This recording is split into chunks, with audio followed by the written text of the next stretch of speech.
कांग्रेस के प्रतिनिधिमंडल ने सीएम धामी ने कैंप कार्यालय में मुलाकात की। कांग्रेस प्रदेश अध्यक्ष करण माहारा के नेतृत्व में कांग्रेस के नेताओं ने मुख्यमंत्री को जोशीमठ में हुए भूधसाव से उत्पन्न स्थिति के बारे में राहत और बचाव कार्यों से संबंधित ज्ञापन सौंपा। आपको बता दें कि जोशीमठ मामले को लेकर कांग्रेस लगातार प्रदेश सरकार पर क्षेत्र की उपेक्षा का आरोप लगा रही है। कांग्रेस का कहना है कि प्रदेश सरकार ने इस दिशा में काफी देर से कार्रवाई शुरू की। तस्वीरें भी आपको दिखा रहे हैं देहरादून से। जोशीमठ में भू धसाव की स्थिति लगातार बनी हुई है। इसको लेकर कांग्रेस के प्रतिनिधिमंडल ने मुलाकात की है। आपको बता दें कि नेताओं ने मुख्यमंत्री को जोशीमठ में हुए भूधसाव से उत्पन्न स्थिति के बारे में राहत और बचाव कार्यों से संबंधित ज्ञापन भी सौंपा। तस्वीरें भी आपको दिखा रहे हैं देहरादून से। जोशीमठ मामले को लेकर कांग्रेस लगातार प्रदेश सरकार पर आरोप लगा रही है। इसी को लेकर कांग्रेस का प्रतिनिधिमंडल मुख्यमंत्री से मुलाकात करने के लिए पहुंचा और अपना ज्ञापन भी सौंपा।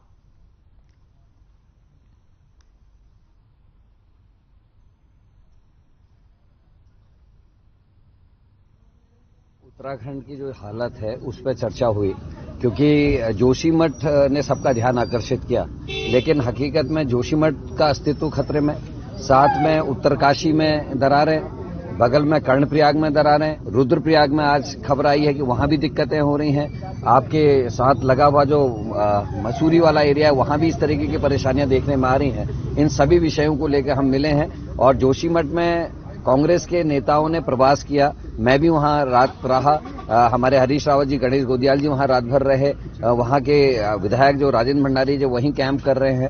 हमने मुख्यमंत्री से कहा कि मंत्रियों की एक ग्रुप को वहां आपको भेजना चाहिए जो वहीं कैंप करें और लोगों के बीच में रह के उनके राहत कार्यों का जायजा लें। क्या दिक्कतें हैं, क्या उनकी जरूरत है, उसका आकलन करके सरकार को सूचनाएं दें ताकि सही से काम हो सके।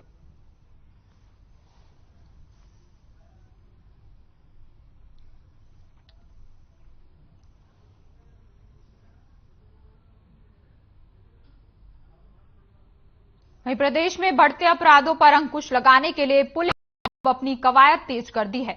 वहीं ADG law and order V Murugesan ने बताया कि 18 गंभीर अपराधों की समीक्षा अब PHQ स्तर से की जाएगी।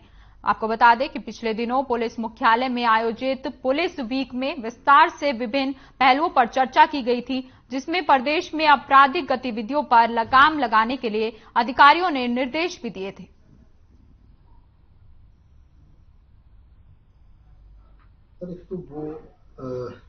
ये शिकायतें नहीं है, गंभीर प्रवृत्ति के अपराध है, जिससे डकैती विद मर्डर, लूट with murder, murder of more than 2 persons, rape with murder, सामूहिक बलात्कार, ऐसे 18 तरह की किस्म के गंभीर अपराध है। शिकायत नहीं है, अपराध है। तो उसका संबंध में मॉनिटरिंग मुख्यालय लेवल से भी होगा।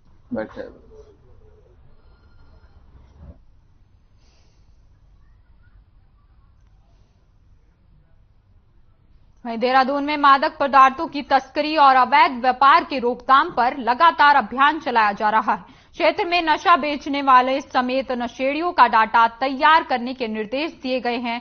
साथ ही नशा करने वालों की प्रत्येक सप्ताह कम से कम 2 बार काउंसलिंग करने और नशा बेचने वालों पर प्रभावी कार्रवाई करने के भी निर्देश दिए गए हैं। वहीं ड्रग के विरुद्ध कार्रवाई करते हुए रायपुर पुलिस ने 4 लाख से अधिक कीमत की 1 किलो 500 ग्राम चरस के साथ 2 व्यक्तियों को गिरफ्तार किया है। आपको बता दें कि पकड़े गए दोनों आरोपी उत्तरकाशी के बताए जा रहे हैं।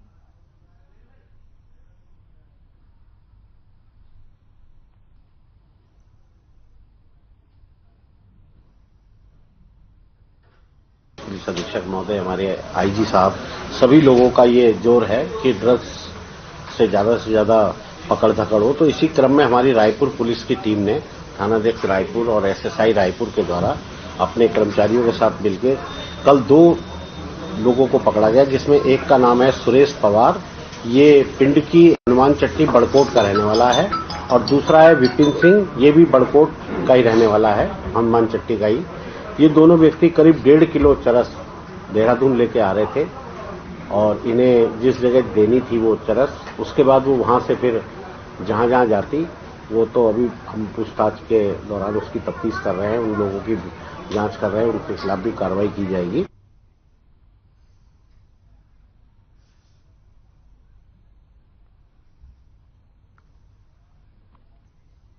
वहीं गदरपुर के खंड विकास अधिकारी कार्यालय में वित्त की मांग को लेकर ग्राम प्रधानों ने प्रदेश संगठन के आह्वान पर धरना दिया। इस मौके पर ग्राम प्रधान मनोज देवरानी ने कहा कि वित्त में कटौती के चलते गांव के विकास कार्य रुके हैं और प्रदेश संघ के आह्वान के बाद हम लोग खंड विकास अधिकारी कार्यालय गदरपुर में धरना प्रदर्शन कर रहे हैं। अगर सरकार हमारी मांगों को नहीं मानती है तो मजबूर होकर हमें बड़े स्तर पर आंदोलन करना पड़ेगा। इस मौके पर बरीराई ग्राम सभा के ग्राम प्रधान प्रतिनिधि मनोज सैनी ने कहा कि मनरेगा के मजदूरों की ऑनलाइन जियो ट्रेनिंग की जा रही है। वहीं आपको बता दें कि जो कि पूरी तरह गलत है। नेटवर्क और अन्य समस्याओं के चलते ऑनलाइन नहीं हो पाती है। मजबूरन हमें मनरेगा के कार्य रोकने पड़े हैं और कहा कि इस तरह की गैर जरूरी बाध्यता को समाप्त किया जाए। साथ ही 15 दिन में वित्त के तहत ग्राम प्रधानों को पैसा दिया जाए जिससे कि वह गांव के विकास कर सकें।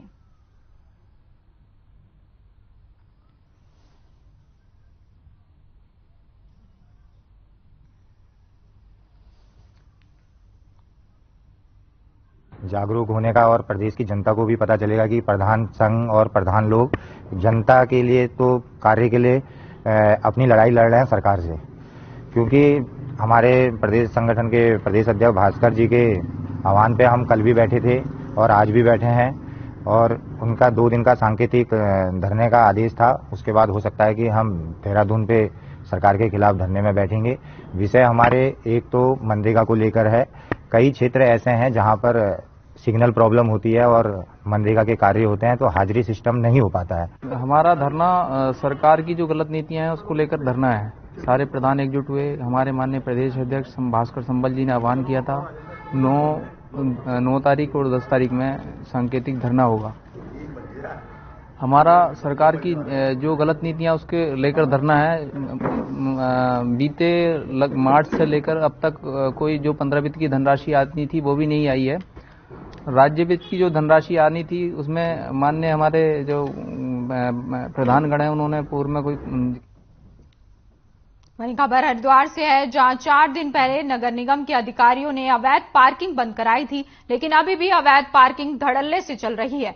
अवैध पार्किंग चलाने वालों के हौसले इतने बुलंद हैं कि उन्होंने अधिकारियों की कार्रवाई के बाद बोर्ड भी उखाड़ दिया। आपको बता दें कि जिसके बाद नगर निगम ने आरोपियों के खिलाफ कनकल थाने में केस दर्ज कराया है।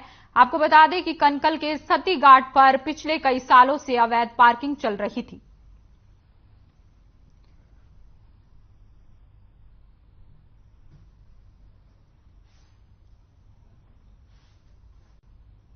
तो 400 रुपये लेते हैं। इससे पहले भी आया आपका भी? हर रोज ही आते हैं हम तो। हर बार देने पड़ते हैं? तो आपको जानकारी नहीं होगी यहाँ पे पार्किंग बंद करा दी थी? नहीं, देने पड़ता है। कौन सी गाड़ी है आपकी? इनोवा। कुछ लोगों द्वारा शिकायत की गई थी कि कनखल में कुछ व्यक्ति द्वारा अवैध पार्किंग कराई जा रही है, तो उसी को तहत हम लोगों ने हमारे एक टीम का गठन किया गया जिसमें नगर निगम और तहसील की टीम द्वारा संयुक्त रूप से निरीक्षण किया और उसमें जांच की गई कि जमीन किसकी है। तो जो टीम की जो रिपोर्ट आई है उसमें वो जमीन जो है नगर निगम की प्रदर्शित हुई है, तो उसी के तहत हम लोगों ने उस पार्किंग को हटा के वहां पर बोर्ड लगाया था, नो पार्किंग बोर्ड। तो कुछ अज्ञात व्यक्ति द्वारा उस बोर्ड को हटा दिया गया था, जिसके संबंध में हम हमारे द्वारा हमारे जो हमारा निर्माण विभाग है उसके द्वारा। वहीं अंकिता भंडारी हत्याकांड के बचाव पक्ष के अधिवक्ता के खिलाफ अंकिता के पिता और उसकी मां द्वारा की गई सोशल मीडिया में अभद्र टिप्पणी और धमकी के मामले ने तूल पकड़ लिया है।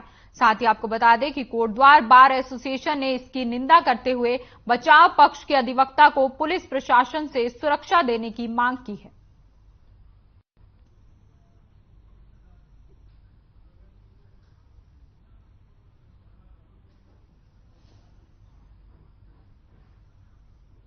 कि इस तरीके की अभद्र टिप्पणी यहाँ पर की जा रही है।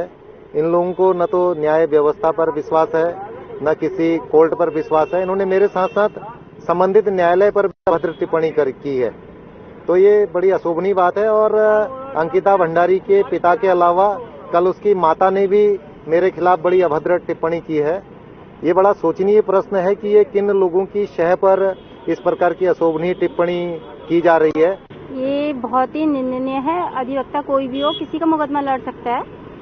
और जो ये 3D है उसमें हम लोगों ने मीटिंग बुलाई, कोर्ट में स्ट्राइक दी और ये उसके खिलाफ कार्रवाई के लिए बोला हुआ है। देखिए, वो हमारा बार एसोसिएशन के सदस्य हैं और अंकिता के मामले में उनके माता पिता को जो न्याय चाहिए, न्याय प्रणाली न्याय कर रही है, उन्हें इस तरह के सोशल मीडिया में बयान नहीं करना चाहिए, क्योंकि जो प्रोसिक्यूशन है और जो मैं उनका अधिवक्ता हूं, उनके। वहीं शहर का जिला चिकित्सालय पीपीपी मोड पर संचालित हो रहा है, जिसकी बदहाली को लेकर लगातार सवाल उठ रहे हैं। पौड़ी विधायक ने स्वास्थ्य मंत्री से पीपीपी मोड वापस लिए जाने की मांग की है। वहीं कैबिनेट मंत्री सतपाल महाराज भी पीपीपी मोड पर संचालित अस्पतालों को लेकर कड़ी नाराजगी जता चुके हैं। ताजा मामला पौड़ी के युवा पत्रकार कुलदीप बिष्ट की बेटी की चिकित्सा में गलत चिकित्सा परामर्श का है। बिष्ट ने बताया कि बीते 19 दिसंबर को उनकी बेटी की तबीयत खराब होने पर उसे जिला चिकित्सालय में भर्ती कराया गया, जहां 2 दिन भर्ती होने के बाद 21 दिसंबर को चिकित्सकों ने बेटी की पित्त की थैली में 9.3 mm की पथरी होने की बात बताई। साथ ही कहा कि 3 दिन के भीतर ऑपरेशन करवाना जरूरी है। साथियों के परामर्श के बाद उन्होंने संयुक्त चिकित्सालय श्रीनगर का रुख किया, जहां डॉक्टर ने बताया कि बच्ची की पित्त की थैली में कोई भी पथरी नहीं है।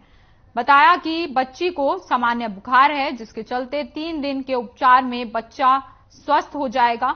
उन्होंने कड़ी नाराजगी व्यक्त करते हुए सीएमओ पौड़ी और कोतवाली थाने में शिकायत दिए जाने की बात कही। इस दौरान उन्होंने कहा कि स्वास्थ्य मंत्री लगातार पीपीपी मोड पर संचालित अस्पतालों की व्यवस्थाएं चाक चौबंद होने का दावा करते हैं।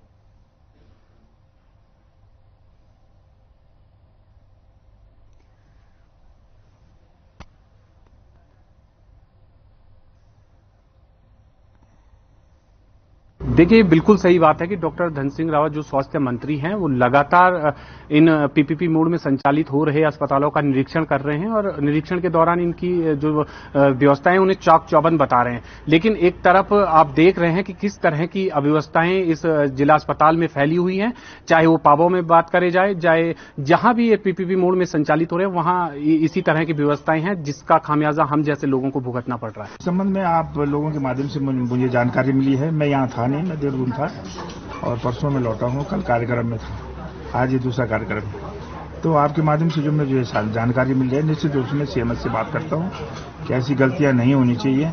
मेजर गलतियां आई है और इस तरह की गलतियां होंगी तो निश्चित रूप से इनको जो है इस हॉस्पिटल से मतलब काम नहीं मिलना चाहिए। इनके दौरान जो भी हुआ 3 दिन के बाद श्रीनगर मेडिकल कॉलेज में अल्ट्रासाउंड रिपोर्ट में कोई भी पथरी नहीं देखा। सो 1-2 कारण इसमें हम बताना चाह रहे हैं। कभी कभी क्या होता है, गॉल ब्लैडर के अंदर स्लज बोलते हैं उसको हम मेडिकल टर्म्स में। स्लज जब बनते हैं ये दिखते सेम टू सेम एक पथरी जैसे हैं, जब कुछ दिन के बाद स्लज अंदर से निकल जाते हैं।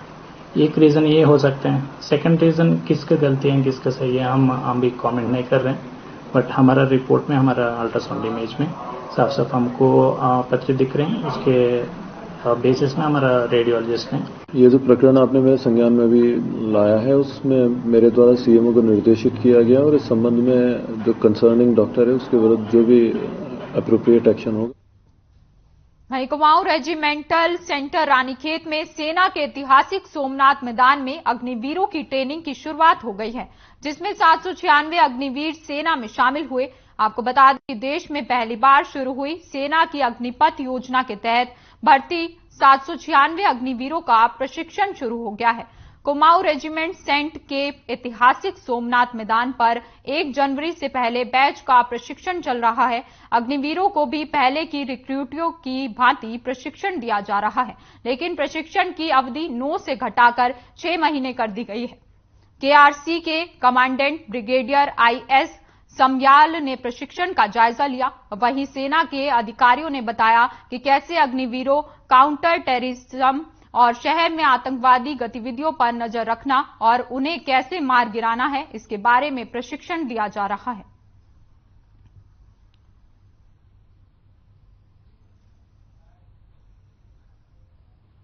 अभी आप सोमनाथ शर्मा ग्राउंड में खड़े हैं, जहां पर आप देख रहे हैं कि हमारा जो अग्निवीर का पहला बैच है, जिसमें 796 अग्निवीर आए हैं, उनकी ट्रेनिंग चल रही है। इस ग्राउंड में अभी आप देख रहे हैं कि ड्रिल की ट्रेनिंग, फिजिकल ट्रेनिंग की ट्रेनिंग और इसके अलावा बैनर ट्रेनिंग पे आपको डेमोन्स्ट्रेशन दिखाया गया है। अभी पहला बैच 1 जनवरी को स्टार्ट हुआ और ये अग्निवीर हमारे पास दिसंबर के लास्ट हफ्ते में रिपोर्ट करे हैं। सर हमें यहाँ बहुत अच्छा लग रहा है सर, हमें यहाँ पूरा फैमिली सा फील हो रहा है, क्योंकि हमारे यहाँ पे इंस्ट्रक्टर स्टाफ बहुत अच्छे हैं, वो हमें पूरा सपोर्ट कर रहे हैं, मोटिवेट कर रहे हैं और हमें सारी सुविधा उपलब्ध कराई जा रही है, जैसे नहाने और पीने के लिए गर्म पानी, खाने के लिए गर्म खाना और अच्छे बैरक की सुविधा उपलब्ध कराई जा रही है। ट्रेनिंग के बाद तुम्हारे अंदर क्या एक जज्बा, देशभक्ति का जज्बा लेकर यहाँ निकलेंगे आप?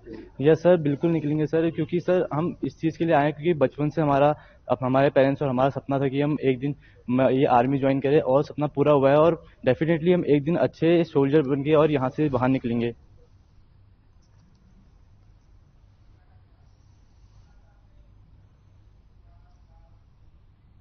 इस बीच रुकते हैं एक छोटे से ब्रेक के लिए, आप बने रहिए हमारे साथ।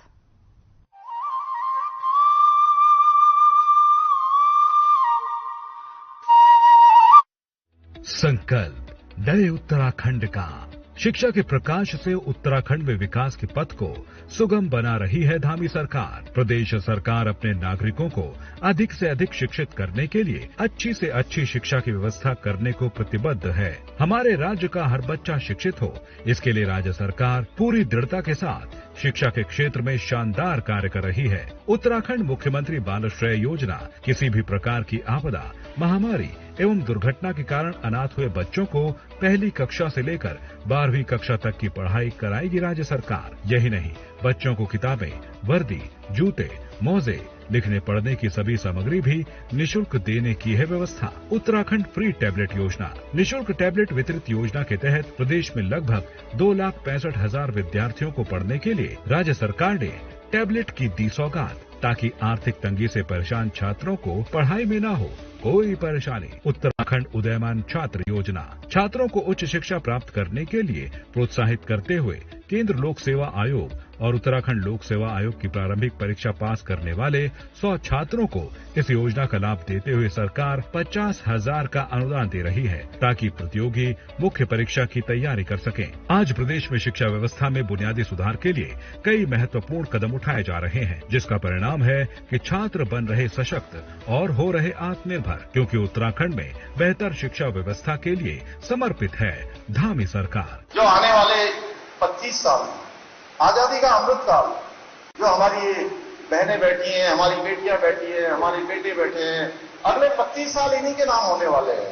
नया भारत बनाने का, एक समृद्ध भारत बनाने का, एक शक्तिशाली भारत बनाने का और दुनिया का नेतृत्व करने वाला भारत बनाने की जिम्मेदारी अमृत काल का हमारे इन नौनिहालों पर है। आओ पढ़ें और पढ़ाएं, उत्तराखंड को खुशहाल बनाएं।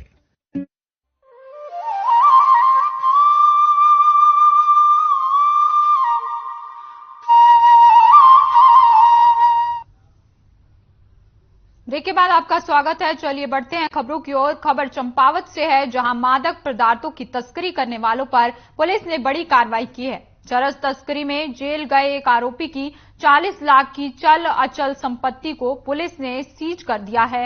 एसपी देवेंद्र पिंजा ने बताया कि नुक्ता प्रसाद के कब्जे से पूर्व में 4 किलो चरस बरामद की गई थी, जिसके बाद आरोपी के खिलाफ एनडीपीएस के तहत मुकदमा दर्ज किया गया। वहीं जांच में उसके परिजनों के विभिन्न खातों में लगभग 17 लाख की नकदी पाई गई थी।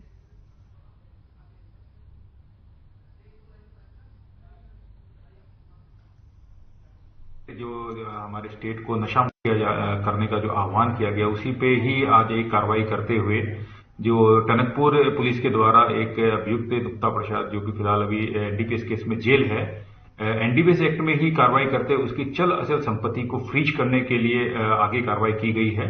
उसकी जो बिल्डिंग थी, उसके जो अकाउंट्स वगैरह थे, उसको फ्रीज कर दिया गया है। साथ ही साथ में कंपिटेंट अथॉरिटी जो कि दिल्ली में है, उसको भी इसमें पत्राचार किया गया है कि उसकी जो फ्रीज प्रॉपर्टी है उसको सीज करके उसमें जो भी उनके द्वारा वैधानिक कार्रवाई है कार्रवाई करें। तस्वीरें आपको चंपावत से दिखा रहे हैं, जहां नशा तस्करों पर बड़ी कार्रवाई की गई है। आपको बता दें कि पुलिस ने चरस तस्कर की संपत्ति को सीज कर दिया है।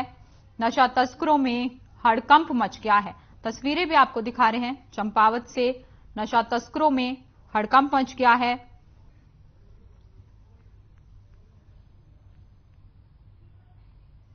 मादक पदार्थों की तस्करी करने वालों पर पुलिस ने बड़ी कार्रवाई की है। चरस तस्कर में जेल गए एक आरोपी की 40 लाख की चल और अचल की संपत्ति को सीज कर दिया गया है।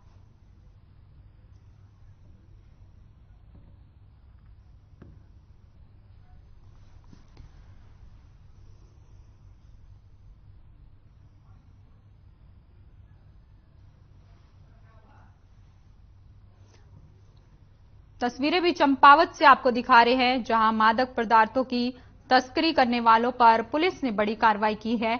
आपको बता दें कि एक नशा तस्कर की 40 लाख की चल और अचल की संपत्ति को सीज कर दिया गया है।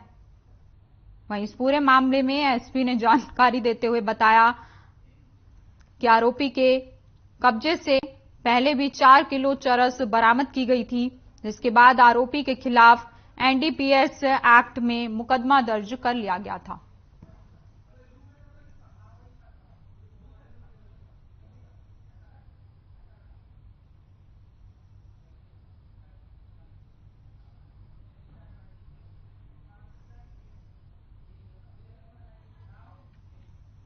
वहीं मुख्यमंत्री सचिव आर मीनाक्षी सुंदरम ने प्रेस वार्ता करते हुए जोशीमठ आपदा को लेकर स्थिति को स्पष्ट किया है। उन्होंने कहा कि जोशीमठ में अभी तक 2 होटल जो भू धसाव के कारण लटक गए थे, उनको डिसमेंटल करने का आदेश दिया गया है।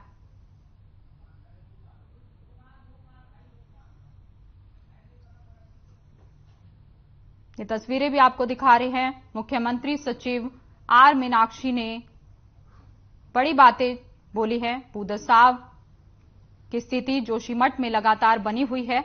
मुख्यमंत्री सचिव आर मीनाक्षी सुंदरम ने प्रेस वार्ता की और प्रेस वार्ता करते हुए जोशीमठ आपदा को लेकर बड़ी बातें स्पष्ट की हैं। उन्होंने कहा कि जोशीमठ में अभी तक 2 होटल जो भू धसाव के कारण लटक गए हैं, उनको डिसमेंटल करने का आदेश दिया गया है।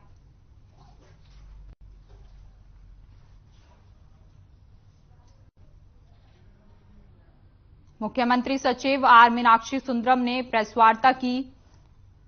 इस दौरान जोशीमठ की स्थिति के बारे में चर्चा की और साथ ही भू धसाव की स्थिति को लेकर कई बातें सामने रखी।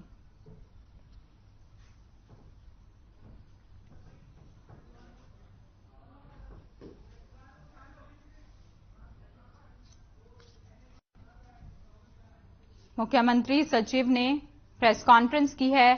इस दौरान पत्रकारों से बातचीत करते हुए उन्होंने जोशीमठ की स्थिति के बारे में चर्चा की और साथ ही कई बातें सामने रखी।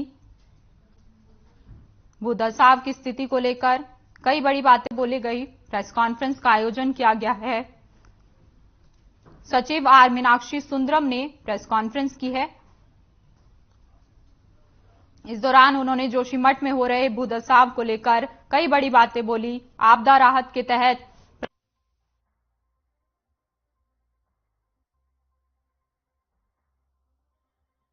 एक सवाल उस पर पूछ लेता हूँ, सर्वे और मुआवजे के लिए कोई समयावधि निर्धारित की है?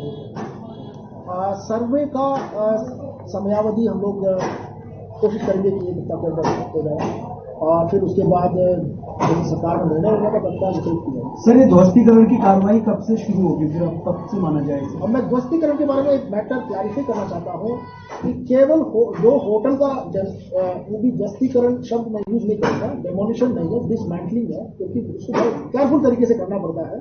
अगर बुलडोजर से गिराएंगे तो वो डैमेज हो जाएगा के स्ट्रक्चर्स। तो जो सीबीआर की टीम आई है वो जैसे सजेस्ट कर रहे हैं वैसे ही एग्जीक्यूट किया जाएगा। और इसके अलावा कोई अन्य आवासीय भवन अभी ध्वस्तीकरण या डिसमेंटलिंग करने का इरादा नहीं है। लेकिन अभी स्टेक होल्डर्स के साथ मीटिंग हो रही थी तो कुछ स्टेक होल्डर्स ने स्वयं डिमांड किया था कि मेरा स्ट्रक्चर डिसमेंटलिंग कर दिया जाए।